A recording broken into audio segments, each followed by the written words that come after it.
Yeah, but I was telling Tammy not too long ago, I said, there's no way in the world that I could ever go home to Chicago and stay there for good. After I've experienced the West Coast, living on this side of the world since, you might as well say 85. Yeah, 30 years of your life, and you didn't raise your sons there, and your life is really there now. Well, it's not only that. It's just that I've gotten accustomed to a much better lifestyle. Yeah. I can actually walk down the street and say the mountains are beautiful. I can walk down the street and not have to be oppressed with fear. Looking across the street, well, I don't, if you look at anybody too long, you just make a shot, Right.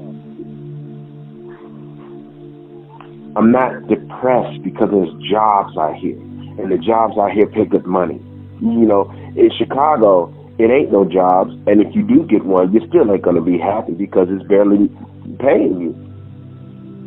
So you're in this consistent state of depression and misery.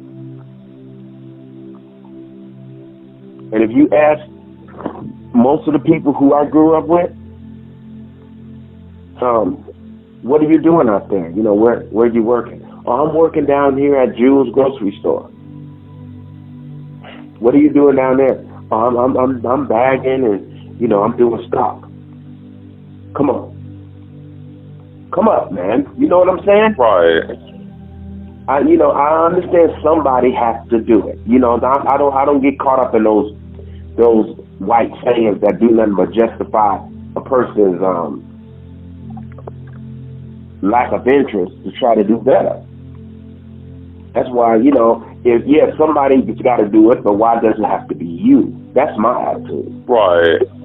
All of this, well, somebody's got to do it. Well, let that other somebody do it. I'm not going to do this shit. Because it's like you're basically saying you're the sacrificial lamb. Exactly. Well, somebody's got to do it. Well, let somebody do it. I'm not doing it. I want more for myself. I love coming home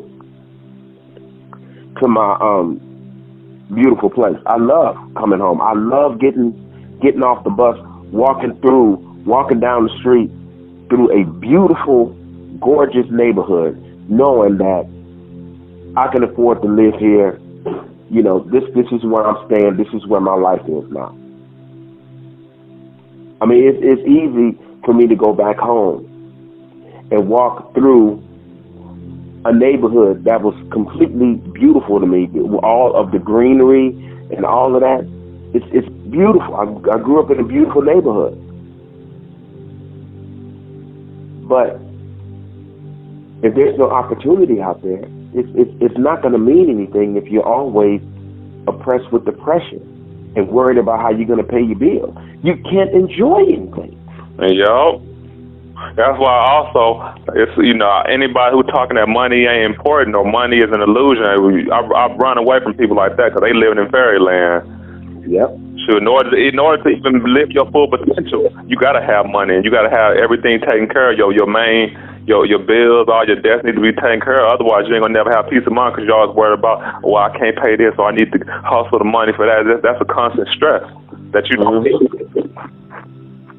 Yeah. And I think you had said months ago that, hey, when you living within the system, that's just something that you just going to have to just understand. You're just going to have to understand that. Yeah. Money is a necessity. You have to have it in order to survive. Yeah. Next to the creator, money is God. Mm-hmm. A lot of people act like money ain't so powerful, but next to breathing, it certainly is. Exactly. And they showing you that in the medical establishment. Sometimes I get pissed off at the creator, like, why did you even give us a damn penis? How come you did not allow us to make any choices in our life? It's supposed to be our life, but you don't have no choices. Yeah, because that whole concept of free will, you understand that we was talking about this long years ago, that free will really ain't so free. Because you have to be able to make a decision. And then a lot of times the decisions that you make is only because the only reason why you make it because that's what's allotted to you at that moment in time. You don't have a choice, and that's not freedom. That's just like somebody telling you to choose between the red, the black, and the blue colors. But if that's the only colors you have to choose, then it's like you really ain't free. You just choosing based off of what you can do. And it takes wisdom and intelligence to even see that. A lot of people don't see that.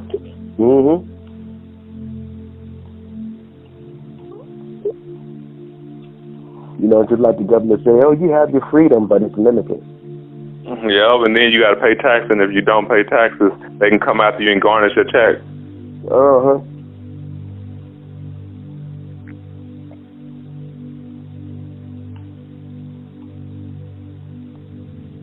You know, and then as a black person, you got to deal with a whole bunch of racism on the job, like I had to deal with. And then here comes the slow season, and they choose you all the time as one of the people who get laid off. And you walking around so broke you can't even file for your taxes. And then here comes the government coming after you. How come you didn't file for your taxes? Because I'm dealing with these prejudiced ass Mexicans at the job who don't want to give me no damn hours so that I can even have money to file for my taxes. Right. They don't want to hear that though. Well, then I don't want to hear your bullshit either. And if you come to my house, I'm putting some lead in you because you ain't taking nothing from me.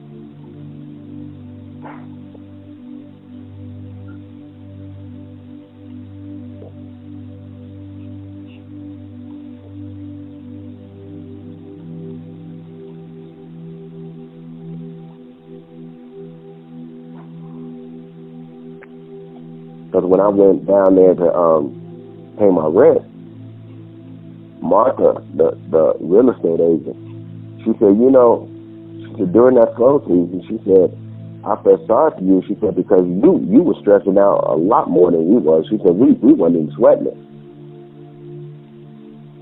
You know, and I was just telling her, I'm like, yeah, I understand that, and I appreciate all of that. I said, but all at the same time, I'm not used to not being current.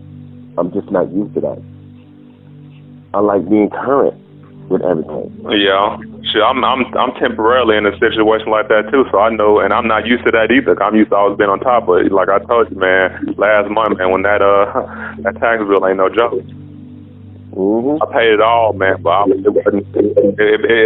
Stuff like that can bankrupt, especially when a lot of times you planning for things and then the things that you planned for didn't go your way because of other factors. It makes you angry. You know, all you can do, like we always say, like you said in your message the other day, all you can do is persist. You just learn from the pain. You just got to learn to turn your pain into power. That's all you can do. Otherwise, man, you'd be like, well, what's the point of living? And you just want to get like that. But I told you, Miss Stargazer. Oh yeah, her. Yeah, she got so pissed off because nobody would come to her defense. And that little comment that other person made, if you go on that site, you could tell that that's her. I don't understand how people can be so petty that when they losing, they'll log into their other account and act like that. To me, that's so whack. Because then you come at that demon in Vegas, you know what I'm talking about. Did she do something like that? The who? Cuckoo. Oh, yeah. I saw, my friend's feed, I saw that she just made about consensual sex with women and stuff. Well, actually, for women a while. I like, she's still popular. I know that every time she get a video, in like an hour, she already got like 700 likes. I'm talking about that, and they call her queen and goddess. I'm like, man, they just eating up everything she's saying. Yeah. That's why it's easy to make niggas out of Christians.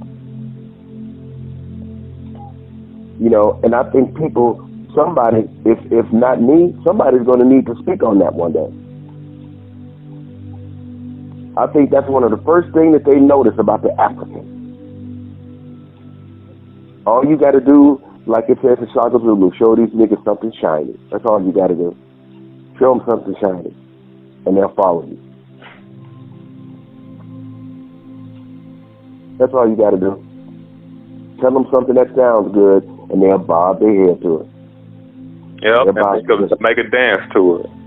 Mm-hmm. I saw pictures today with these thuggish looking brothers. They was taking a picture with Bill Clinton. I'm like, you niggas. Mm-hmm.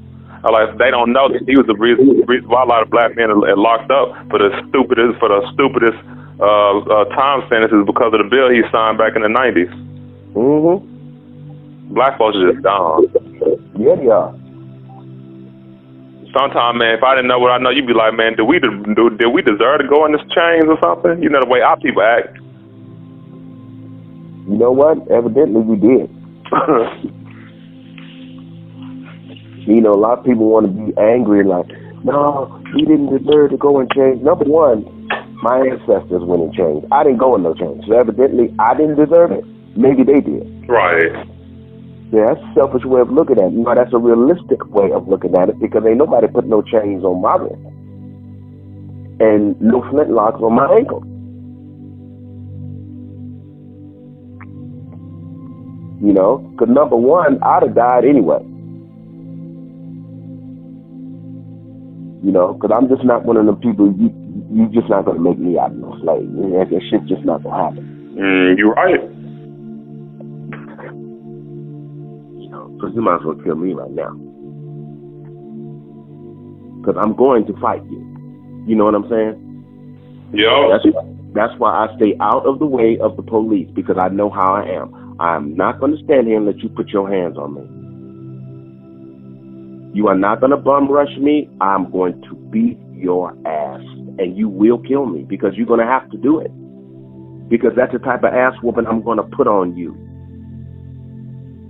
And due to the fact that I know where I'm living, and I know that I don't have no justice coming my way, oh, you better believe I'm going to get me as much ass as I can before I leave here.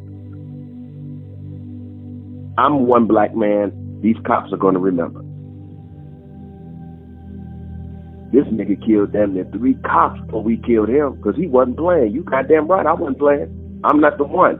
You ain't going to pull me over. I'm walking down the street. I seen them.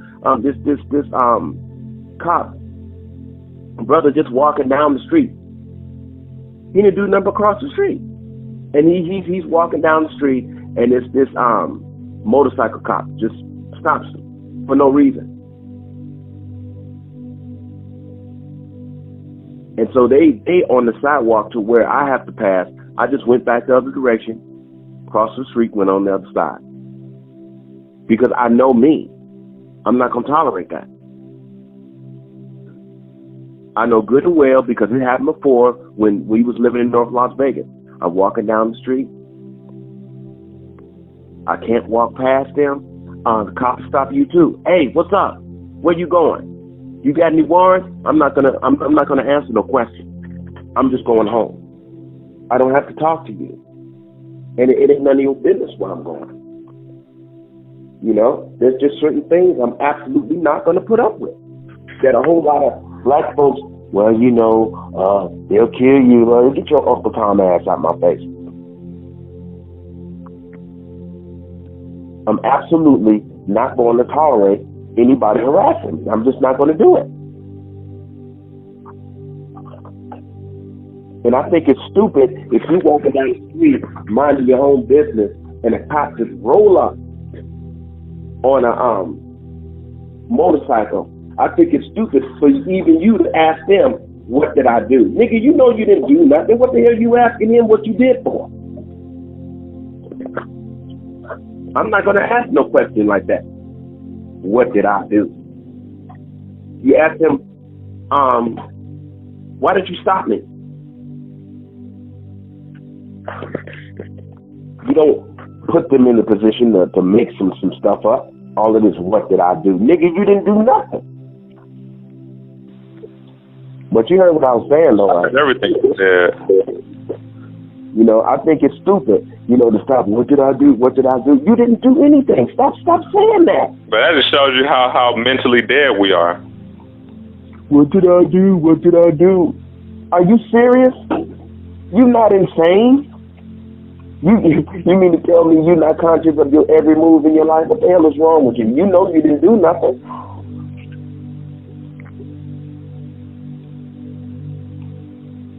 Because see, I know myself well enough to know that if I'm walking down the street and if I have not done anything, a cop cannot roll up on me and tell me to stop. I'm going to keep walking. And I need you to stop. I'm like, what do you want? You know, I need to see your ID. No, man, you don't need to see nothing. I'm going to keep right on walking. Fuck you. You don't need to see shit.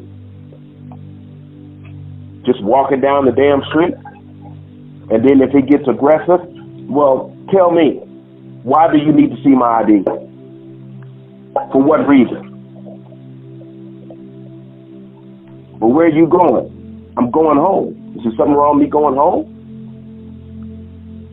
Tell me why you stopping. You don't say, what did I do? You always have to have the attitude that you haven't done anything. You know, don't let them make something up.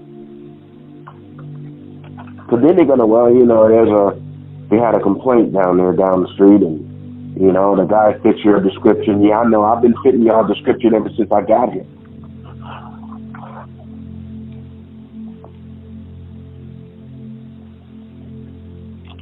You know, but going back to what we were talking about earlier, which is more important than this crap, is the only way that you're really going to be able to get free is like we've been talking about for years. You have to find out what your gift is. Yeah. You absolutely have to do that. And that's what you was giving it for, so you can get free. Mm-hmm. Then you have to be wise. You know, you say, okay, my gift is writing, and so I'm going to need so much money to get my writing off. Okay, let's say if you're going to need about, I'm just being extreme. Like say you're going to need like $20,000, right? Right. To keep your writing going. You're going to, that's what your investment is going to be. Then what the hell do you look like getting a little security job? Yeah, you don't look right at all. Thinking that you're going to be successful. You're not. You're going to have to get you a job that's paying. Number one, so that you can live well. You can live in a nice, quiet area. You're living comfortably. Because a writer's atmosphere must be peaceful, must be pleasant, must be beautiful. It has to be. You know, because our minds are very sensitive people. You know, writers are like ponds, real calm ponds. We can't be involved in no bad relationships. We can't live in areas where there's a whole lot of crime. We can't live in a way to where we're not satisfied, to where we can't look around and say, damn, I've got a beautiful place. You know, you have to live.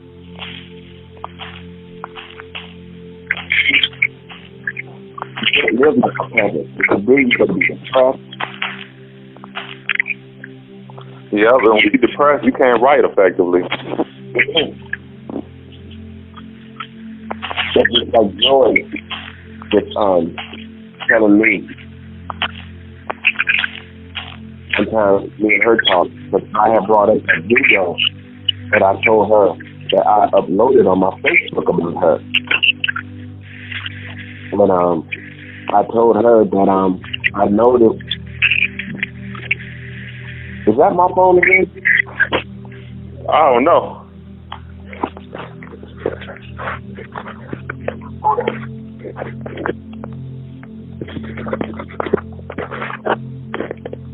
Okay.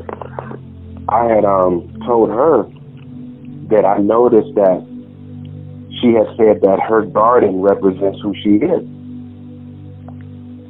You know, she has a garden in front of her home, and she said, and that's what gives her her peace. You know, and she said, yeah, she said that helps me create, that helps me relax. You know, she said that puts me in a constant state of meditation all the time. She said, because my environment is pleasant. So she said, and as a writer, you need that as well. She said that's one of the drawbacks that Spike had. And you know what I like about her is that she tells me things that I know Spike don't want nobody to know. Yeah. I mean, I know. I can just tell, you know. But that pretty much tells me that me and her are going to end up being real good friends in the future. Right. But she was telling me, pretty much saying, she said there was times to where he really needed to cut a whole lot of nigga stuff loose and really concentrate on his craft. You know, and she didn't go any further than that, but I understand exactly what she was saying because I've always looked at his activity. You know, he hangs around a whole lot of these sports icons. He's always going to these games and Knicks and all of that. You know, fine, do what you want, Spike. You know, if that's what you're into. You know, but that's not going to last long.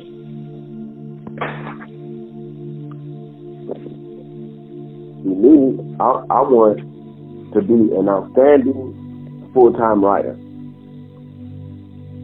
And I understand that for me to reach that status in my life, I can't have no drama in it. And nobody that caused it either. And that includes both my sons. That's why I said I'll cut them off. Yeah, do whatever you got to do. It don't make me no difference. Yeah, come and get your video game and go on over there with your mama. Because what it all boils down to is all of that stuff, what all of this is about is because she couldn't keep her damn legs closed. That's all it's about. It's not deep. It's about her laying up with a 13-year-old while she had a 22-year-old man damn near begging her to come home. And then some 13-year-old going around grabbing her on the ass in front of you and laughing and kissing her on the neck, and she just standing there letting the shit happen. And I'm looking at her like, what's going on between you and him? Oh, nothing. That's just Quincy. I said, so he could just come up and touch you any way he want to? David, don't start tripping. Damn. Me back in the day, being a good Christian, okay, I'm sorry, baby. I apologize. I didn't mean. See, you can't do that to me today. Okay? So, number one, I wouldn't even have came up on her. I'd have asked him, dude, what the fuck is your problem? And the moment she'd opened up her mouth, I'd have just looked back at her and said, I got this. Oh, well, you know, I'm just playing. I'll pull him to the side, dude. Don't play like that. I said, you know, because I don't play with that type of shit. And then as soon as she'd have said something, I'd have kicked her ass right in front of him to let him know I am fucking serious.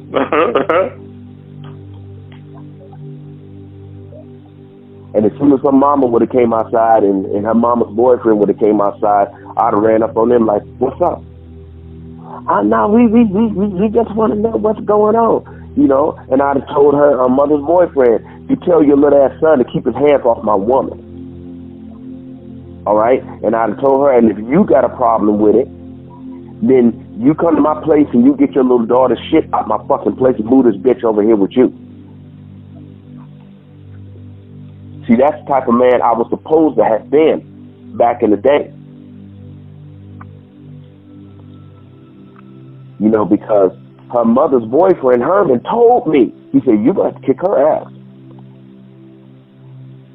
Because when I first met him, he gave me a list, because see, they live way out in an area on Las Vegas Boulevard. It was Las Vegas Boulevard and Lamb.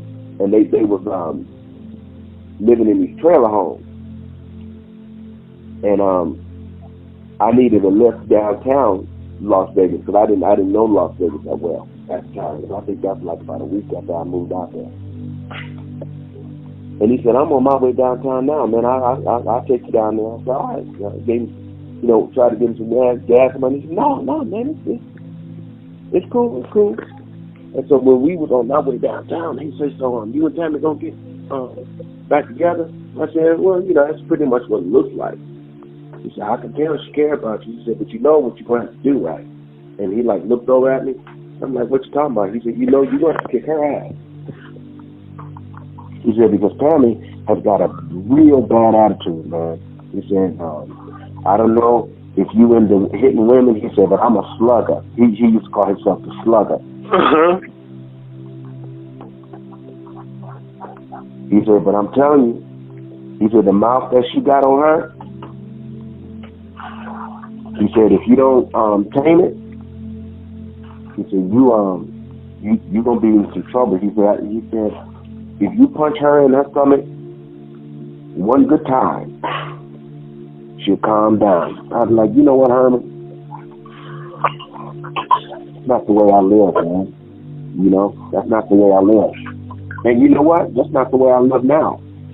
It's just that you have to recognize when you're dealing with a female that tries to force you to have to live like that. Yeah, it's sad. If she is that complicated, get away from her. Because she's supposed to help you become a better person. She's supposed to be your helpmate. She's supposed to help you. She's supposed to help you help her. But it amazes me how these women bring their men down and then wonder why they don't have nothing. Well, how are you going to have something if every time he tries to build you guys up, you tearing him down? How can you tear him down and not tear yourself down? Right. And you will.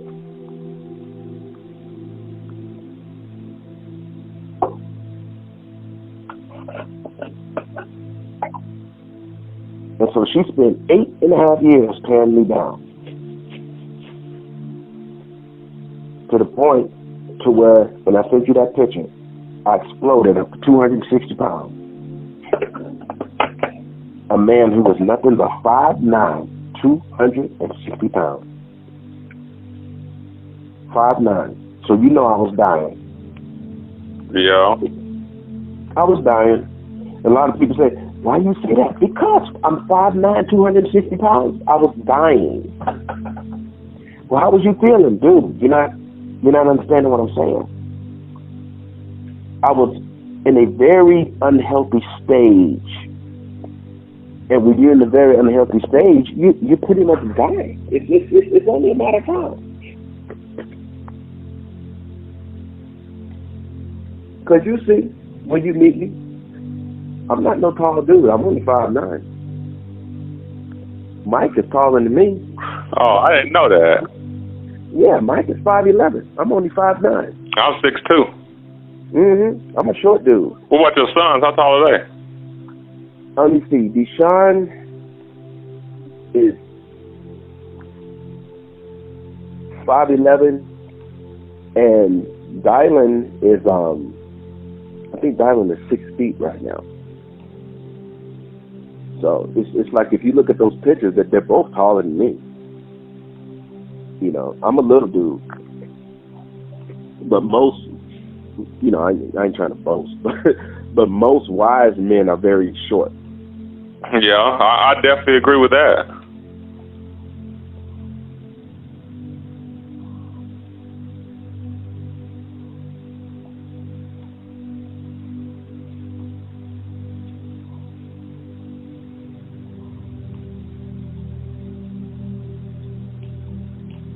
But I was in meditation today, and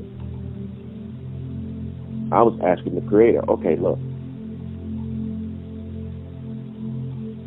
what is the real purpose of me even having something? This is what I need. What's the purpose? If I'm not ever going to have a real relationship with them, if this is going to be it, then I don't want it. You know, if my relationship is always going to be tied around their mother and her ignorance, I don't want no relationship. I would rather just walk away. And why does my life have to be designed in such a complicated manner to when your parents is fucked up, your sisters are messed up, your everything is messed up, but you got all of this wisdom, you got this great gift of writing. What's this all about? You know? I don't get it. Yeah, it's a mystery. Am I supposed to isolate myself? Because I don't have a problem doing that. But it's like even then you shouldn't even have to do that. Exactly. And that's the whole question. That's what the whole question is about. Why do I have to do that? Why did you give me a family and yet still didn't give me one? What's this all about?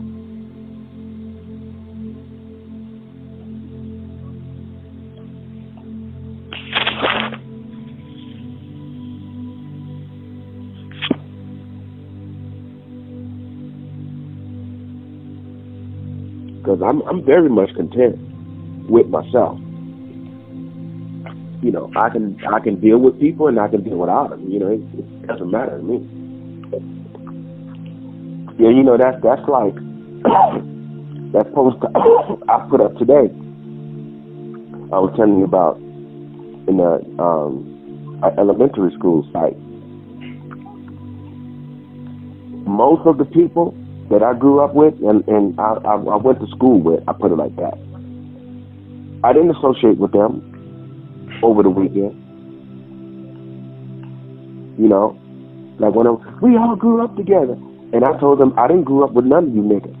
I went to school with you, but I didn't grow up with you. And they said, well, you know, of course I didn't say you niggas, but I said, you know, I didn't grow up with any of you. I said, I went to school with most of you. I said, but it's only two people who I could say that I actually grew up with. And that was my cousin, Joe Ricks, and David Stevenson, who has passed on. And what about Mira, Trisha? Patricia? Yeah.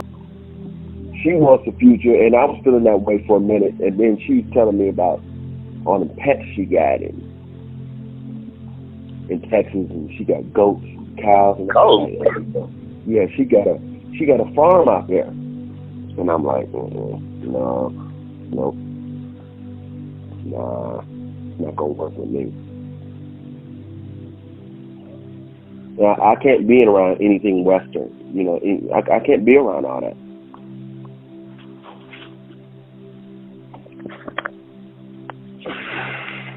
You know, I'm a city person. And her accent has totally changed. She sounds so country now. Right. When she was talking the other night, I just started laughing. She said, "What's so funny?" I said, "I hear Texas all in you." She said, "You know," I said, "You don't even sound yourself no more." But Patricia, she talks very proper. Yeah, the South. Yeah, that's the South for you to do that to you.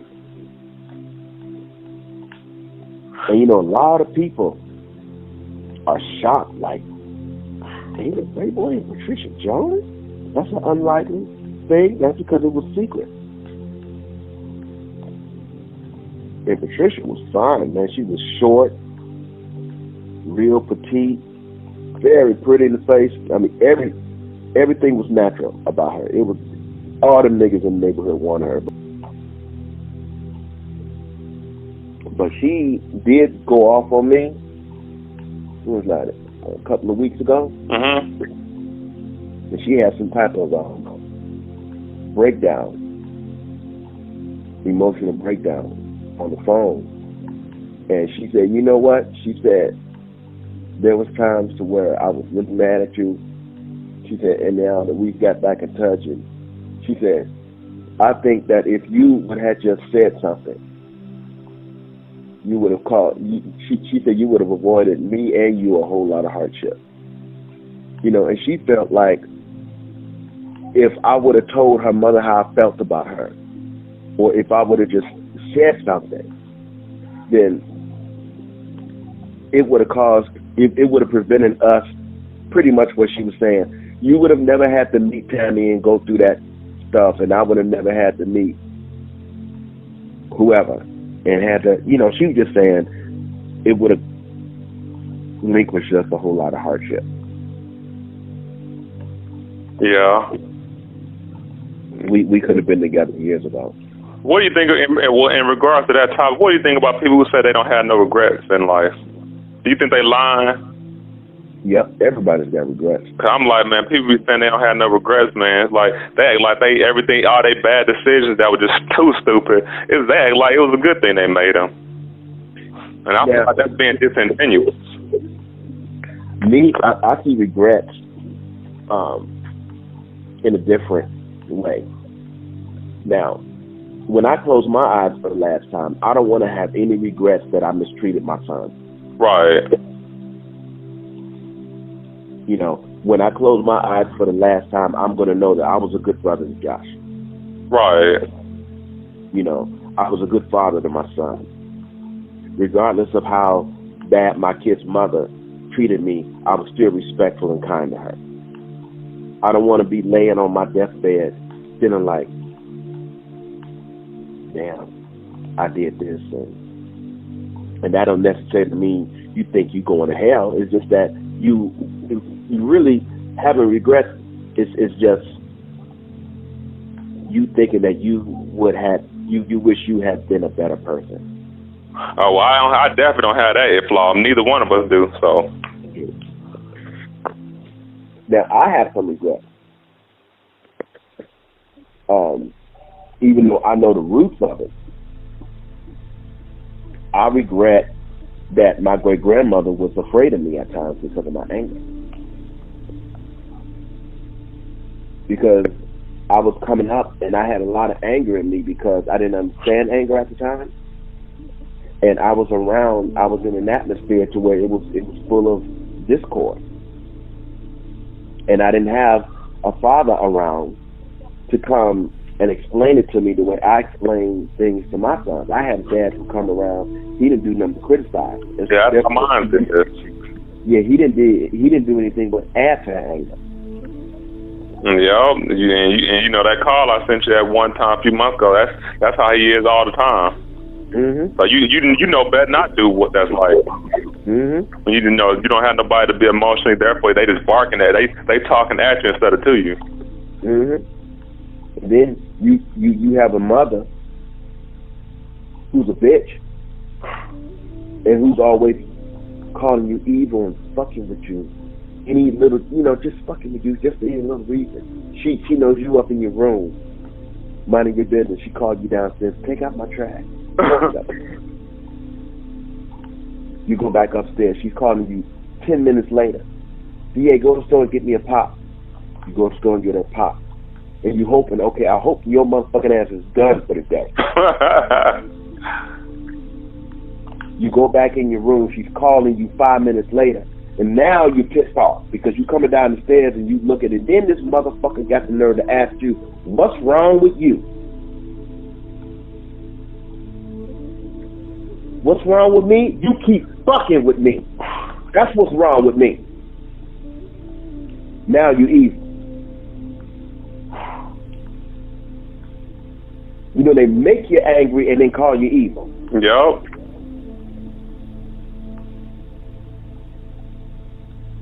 And then you got a sister that don't respect you, always treated you like shit.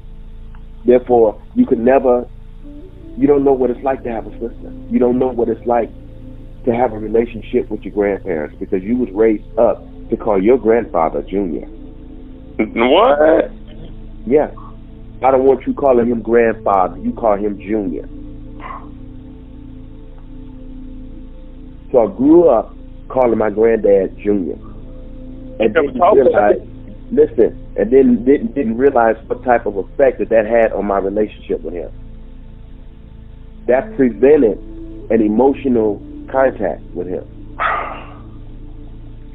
It is very important for the grandchild to be able to call their grandfather grandfather. Yeah. It should have been a big deal to me when he came by, but it wasn't, because I was brainwashed against him to think that he was a threat. So every time he came by, I would close my door, and the man ain't did nothing to me. You know what I'm saying? Right. He did nothing to me.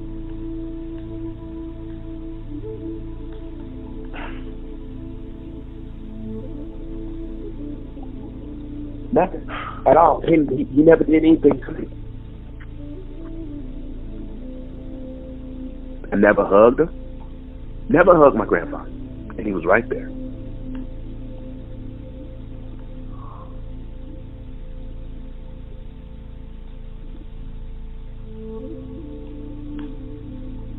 A whole lifetime. And I was brainwashed to the point to where he didn't exist. And my mother's gonna pay for that shit. And when you become older and wiser, things come to you. And a lot of people say, that's the devil. No, that's the creator. Well, yeah, you're right. You never had a relationship with your grandfather. You never had it. You never knew him. And he never knew you. And it wasn't your fault, and it wasn't his fault. And when I got back in touch with the Kellys, my uncle told me he always wanted you to live with us. Which means he talked to my mother about it, and she never told me nothing about it. She has done so much damage. So much damage. And see, even the Kellys don't understand where I'm coming from. Of course you don't understand. The man was in your life every day of your life.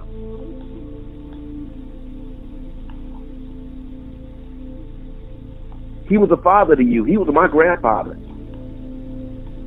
You live right there in the same house with him. You've got pictures with him, you crawling all over him, hugging him. He's hugging you. Where are my pictures at?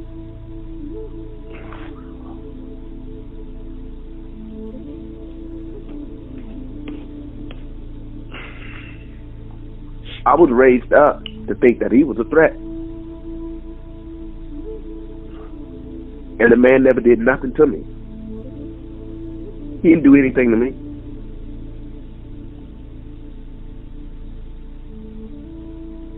And I could tell some of the times the way he would look at me. He would give me a look like, almost like he was in mystery, or he was a little intimidated by me, because he knew that something was sitting up inside of me that he didn't put there.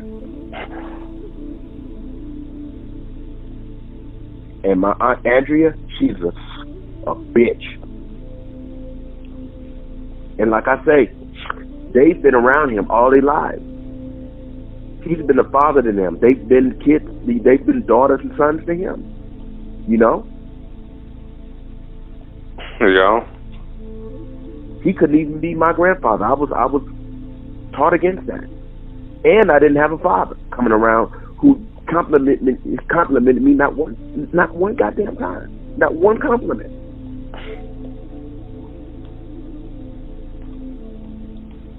So I got the two worst parents on the planet. And you better believe, before I leave here, I'm writing a book on them bastards. And I'm going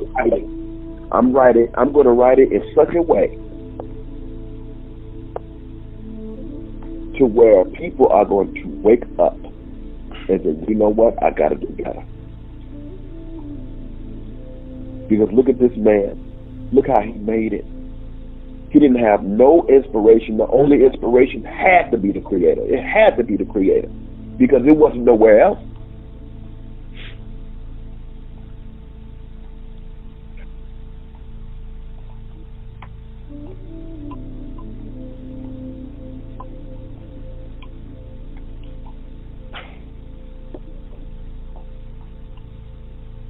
And then when I explain it like this, people always want to say, well, you holding on to the past. Fuck you niggas. You're right. You know, you want to understand where my disgust and my anger come from? I'm telling you. But you know, it's like I was saying, you're supposed to make your children good people, not angry people. Right. You're not supposed to raise them up to be angry, resentful. It's like your dad talking that old country bullshit. You can't be no better than your father. You're supposed to encourage your children to be better than you. But you know, nigga fathers don't think like that. They want to compete with theirs. Mm-hmm. When you think about it, black men are the only fathers like that, you know, who do that. Mm-hmm.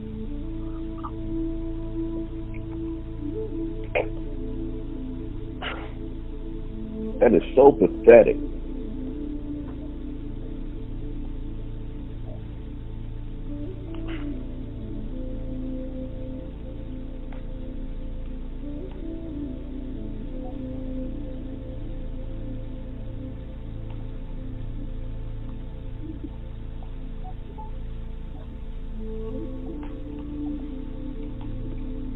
Yeah, but that book is going to be it's going to be honest. Like when this book, is this going to be like an autobiography, or is it going to be like a story, like kind of like Sonny, where it's like you'll be revealing parts of yourself, but you ain't just telling people that this is David? I haven't made up my mind yet, but for what I'm thinking, it's going to be like an autobiography. It's just going to be like a portion of my life. I ain't never going to tell everybody everything. Yeah.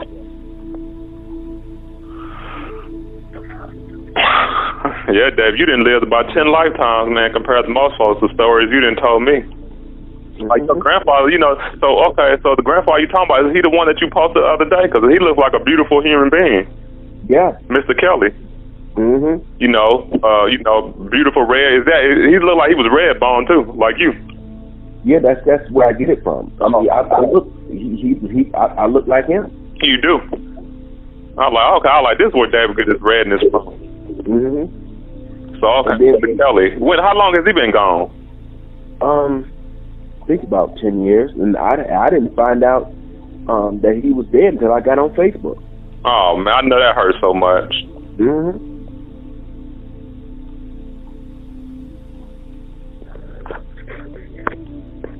And then when he was sick and he was in the process of dying, my Uncle Gerald tried to, he called Marion and him, my mother, and asked them, where's David at?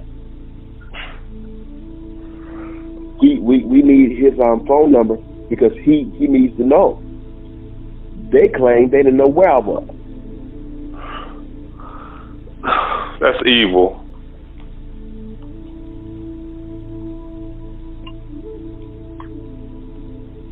She did a lot of damage, and that's why she's living in Sacramento right now by herself in a little apartment getting government disability.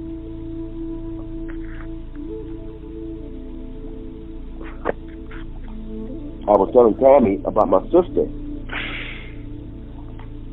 when she moved to LA. And she moved to LA. I said the reason why she moved to LA is because when she saw our mother, she saw her future. I said it's not going to work out in LA. She's trying to run from herself. So she runs to LA and she tries to build something out there. It don't work. She tries to leech onto her daughter. This she meets this Jehovah's Witness dude, real nice dude. He looks at her lifestyle. He said, this ain't cool. So he marries her and gets her away from my sister.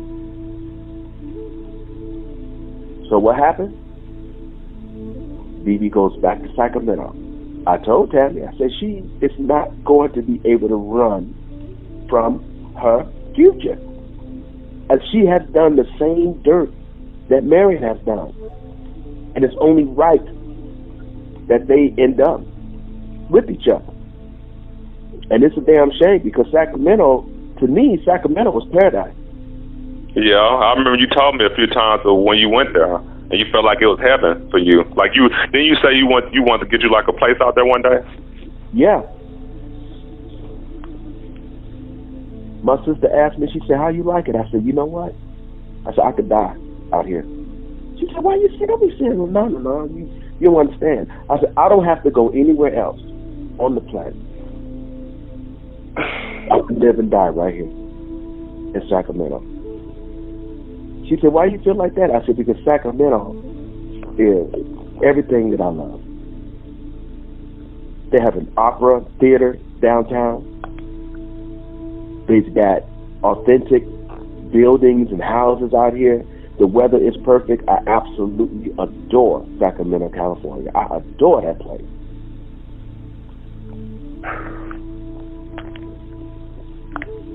You know, the train system is very nice. You don't even need a car in Sacramento. You know what I'm saying? Dang, I didn't know it was that nice. See, to me, I wouldn't even buy a car in Sacramento. The people are beautiful. The white people are beautiful. You know what I'm saying? Right. To me, that's heaven. If there's a heaven on earth, to me, it's Sacramento, California. I never met so many beautiful white people in my life. Inside and out. Everybody's beautiful.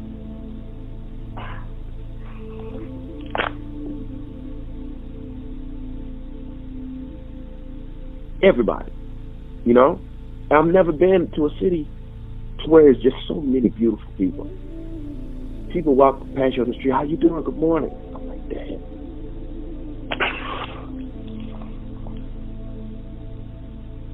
People talk to you while you're waiting on the bus. Brothers come up and shake your hand. How you doing, brother? I ain't seen you around here. Yeah, man, I just moved out here not too long. I'm like, all right. Welcome, man. You know, it's nice seeing you. You think I'm playing? Go out there. Man, we gotta go there because that don't even sound like this. That's the same planet that we on right now. No, I know. That's why when that didn't work out, when Sacramento didn't work out, when me and Sandy was out there, when they did what they did, this is why I told my dad.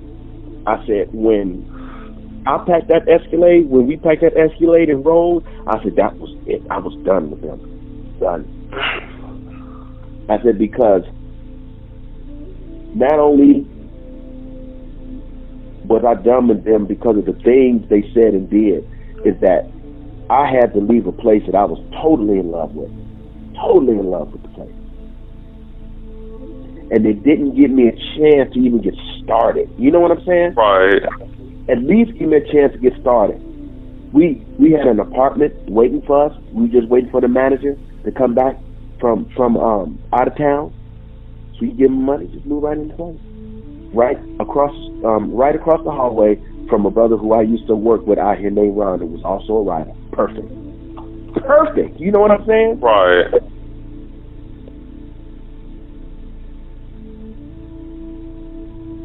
And because of them bitches, I'm back out here in Las Vegas dealing with this night.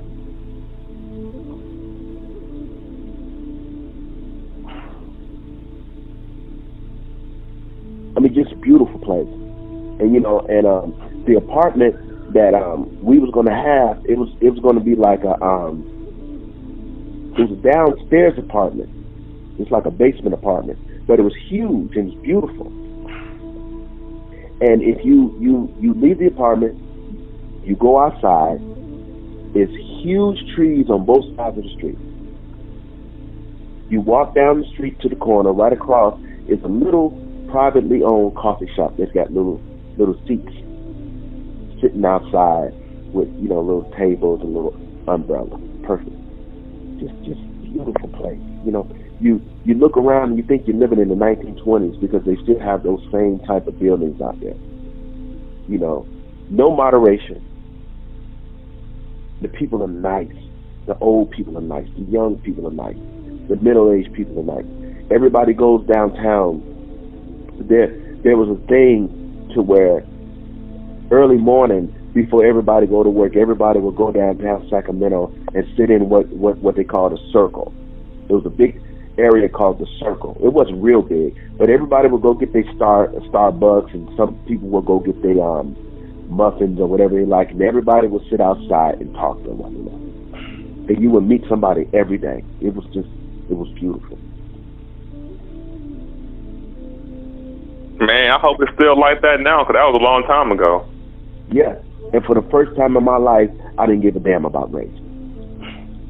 I mean, that was my Mecca. You know what I'm saying? Right. And them white women out there, they love them some black men. Too bad for them, you ain't into them. You know what? In Sacramento, I saw some white women I would have gotten with. Right. It was just a different spirit out there. You know what I'm saying? It was different. It was interracial couples everywhere. Even on the advertisement, they had interracial couples everywhere. It didn't mean anything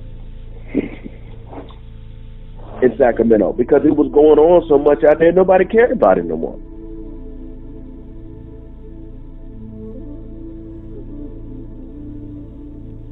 Because there was a white girl who was after me big time, even though she knew I was with Sandra. She's working in this grocery store inside of this U.S. Bank building. Fine white girl too, nice body and all that. But she was mixed with something. She was like one of them orange white girls. She was mixed with something. I think she was Spanish or something. Or she could have just had a good tan, like an orange tan. You know, that's normal with them. Mm-hmm. Especially out in California. But see, Sacramento, if I was to ever had dealt with a white woman, I would have dealt with one out of Sacramento, California. Simply because of the spirit that's out there. Nobody cares, you know. To me, it was perfect. The weather was perfect. Everything closed down at night. There was a little privately owned restaurant right up the street from where my sister was staying. Me and Sandra used to go there and eat breakfast every morning. People was very nice. You know?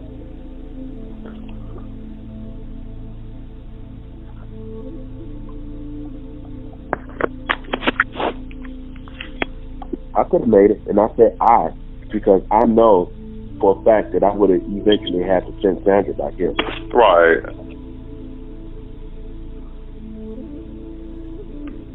Because she still wanted to come back, you know, because of the way my family was tripping.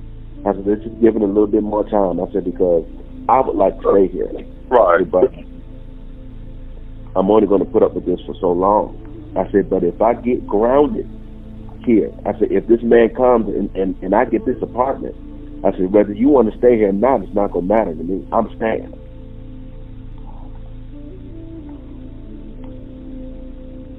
I mean, it's a beautiful place to where you can take nice walks. You know, it's got a lot of parks and you know those 1920 movies and stuff like that. Right. They've got those, you know, those mansions that they used to show you in all those old classics. Most of those mansions are still standing out there in Sacramento, California. Well, I bet you the property on them is ridiculous. Mm-hmm. See, that's what I like about Sacramento. They preserve everything. They preserve and they maintain. They got the oldest trolley boat ever created, still out there, downtown Sacramento. You can go in there, you can eat. You know, you can take a trolley ride back and forth. It's a nice place. They got a beautiful mall out there.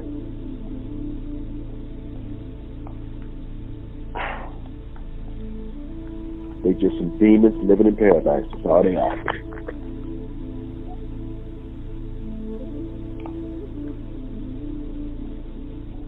Yeah, but if I bought me a house out there, it would be a very modest 2-story home. And like in Sacktown, how much did that cost there? It's kind of expensive. Yeah, I know. I know it's California.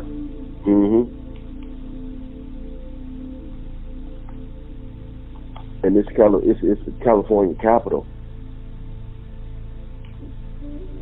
We even went down there to that building. We was hanging out down there.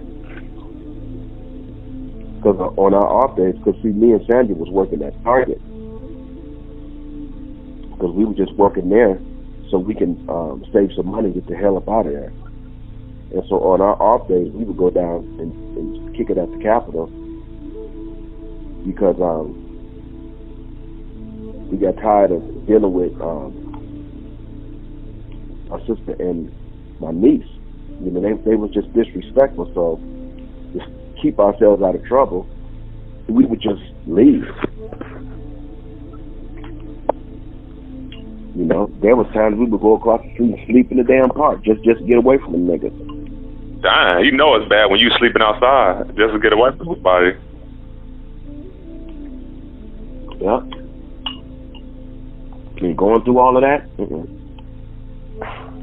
once you leave that alone.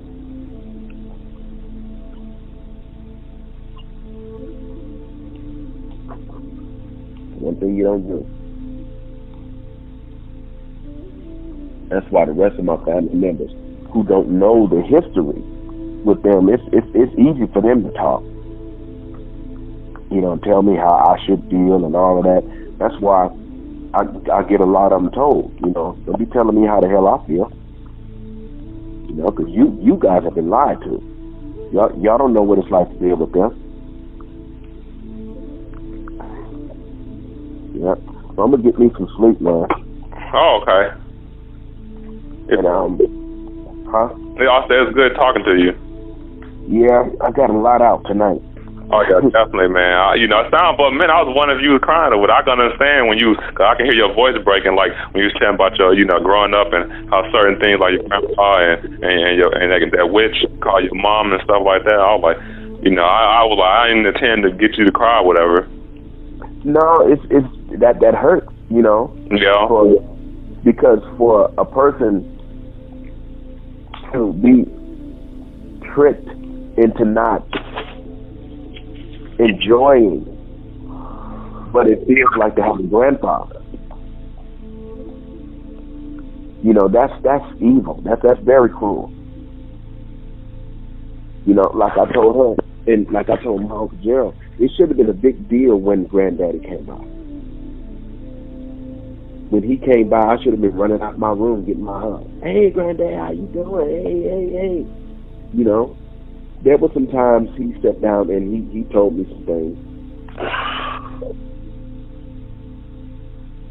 But as far as having that real close relationship that I really needed, that was interfered with. And I see that. It seemed like that follows me around. And now that's the same type of relationship that I'm starting to have with my sons in regards to Tammy. Them being around Tammy all the time, listening to her. You know. So in order to stop all of that madness, I got to cut it loose. And let them know, well, you know where I'm at. If you want to visit me, come. But as far as me coming down there, I'm done with that shit. Yeah, you gotta do what you gotta do, even if it's your own blood son. I'm done with all that. I'm gonna come down there and visit y'all. I ain't got to come down there and visit them. We live right on the same street. I live on Fort Apache and Sahara. They live off of Fort Apache and what's that, Russell. Get on the bus, don't take them no more than 15 minutes to get down here to you.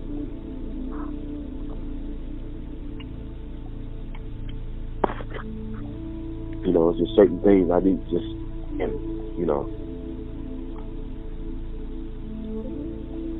Yeah, but, you know, and then not only with her, but my dad, you know, he refused me of knowing his parents. And for what? You know? It's a trip to have parents like that, you know, because A child needs those type of relationships. Yeah. You need to know your grandfather. You need to have a relationship with him. You need to hug him. You need to say, I love you, you know. You need to hug him. You need to shake his hand. All of that stuff. That means something. And when that's denied to you, when everything is denied to you, having a good mother, having a good father, having a good sister, having knowing your grandparents, I was denied all of that. All of that. And all the rest of these niggas in the family who had that act like I have a damn attitude.